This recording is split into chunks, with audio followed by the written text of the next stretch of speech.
Hi guys, today I'm going to talk about online course development.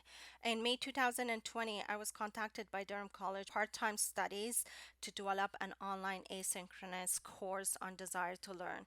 The course has 14 weeks of content with each week consists of 3 hours of online lesson. This course was previously taught on Moodle, but it lacks student interaction, engagement, and the weekly lessons are created based on the textbook and PowerPoint presentation. So as you can see right now, I am on Moodle and this is the course. If you look on the left side, you will see the weekly modules, and then you can click on the weekly module and it will show you that week's content. But the problem is all the content is showing in one page with the links to each week's content. So if you go from top to bottom, it is in one page, which is quite overwhelming and frustrating for the students because everything is there out in open.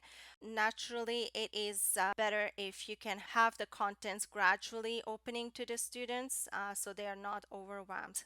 There's no external links, there's no videos, there's no graphic that can make this lesson interactive. Moreover, it's not accessible for variable learners because there's no screen reader. So you can't really click on anything. Even if you right click, there's no screen reader option. So it's not compatible with screen reader. And the information is technically based on the textbook. The course overview is based on the textbook, the summary is based on the textbook, everything. So when you close and come back, the PowerPoint, which is static slides for the students and review it. And as you can see, it's solely based on the textbook. So there's too much repetition of information, which is like kind of boring for the students to have all this information repeating itself one after another. They also provided some links to the external articles for the students to read it. So if you click on this article, which is stress management, there's three areas that you need to click. First, you have to click that, then you have to click the link, and it will take you outside in a new window. You have to open the new window, but there's no instruction for the students telling them how to get back to Moodle. Then you have to click back to come back to the main page. As soon as you click to the main page, it goes back to the top of the page instead of having that second week highlighted for the students to see it. So anyway, so there's a whole bunch of different things, and this study guides has lots of information, and the information is not really pertaining to the question as being asked, but it's more like what to do, and the questions are at the bottom of the page, which is very frustrating for the students. The department really wanted me to transfer the course content from Moodle to Desire to Learn, but at the same time they wanted me to edit existing content so it's not solely text-based and there's not just PowerPoints. They wanted me to align the assessment to the learning outcomes and create new rubrics, implement the principle of a universal design for learning to make the course more engaging for the students, as well as comply with the accessibility guidelines to make the material accessible for the students. So right now, as you can see, this is Desire to Learn. The interface is much better than Moodle. There are navigation tabs, which tells you what exactly you are clicking on.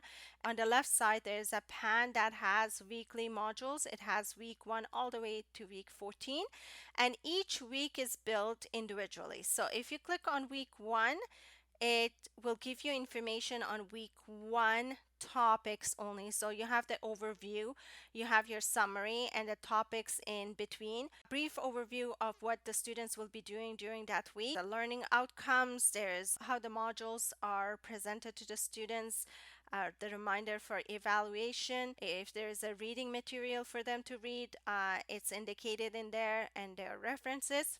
There's also navigation bar at the bottom, so students can go to next or previous, and also there's a navigation bar at the top. So if you go to next, it will take next topic, and you can just go ahead and read your topic.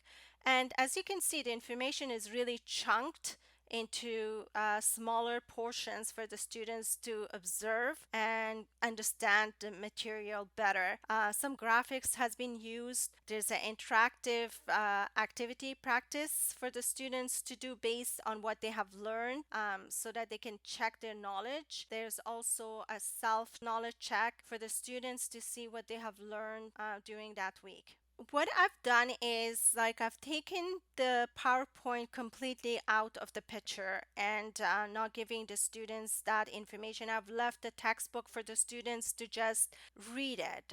In case the department wants to get rid of the textbook, this course is still going to be relevant because a lot of material has been used from other sources.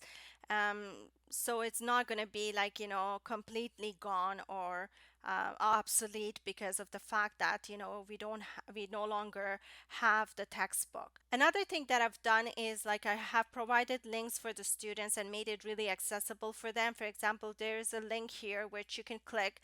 It opens on a new window for the students to read, yet it gives them an option to come back to Desire to Learn to move on with the rest. So if they read it, they can close this, click Desire to Learn, and it's exactly where it should be, where they left off to go out and read that plain language article. And now they can just move on from that section to the next section. And there's some interactive materials such as the YouTube videos that they can just click and view the video right on the spot, or they can click on the YouTube and go to YouTube and watch it there if they want. So there's multiple ways, and even if they click to go to YouTube here, they can always come back to Desire to Learn with no problem. Like, click and close it and come back. The graphics and the images that has been used, it has been properly labeled. Students having difficulties with reading the screen, text Writing to business letters speech, and the memos. students can The ability to just communicate read it clearly, and it would be concisely, no and problem concretely is for crucial them. in every So business. it is pretty accessible for all kinds of learners. Visual learners can benefit from these YouTube videos that are incorporated within the course itself. So there's a whole bunch of different things that I've used to make it really interactive for the students. And it seems like the department, they really like what I've done with this course and made it so interactive. And I'm hoping that the students will like it as well. Thank you for watching.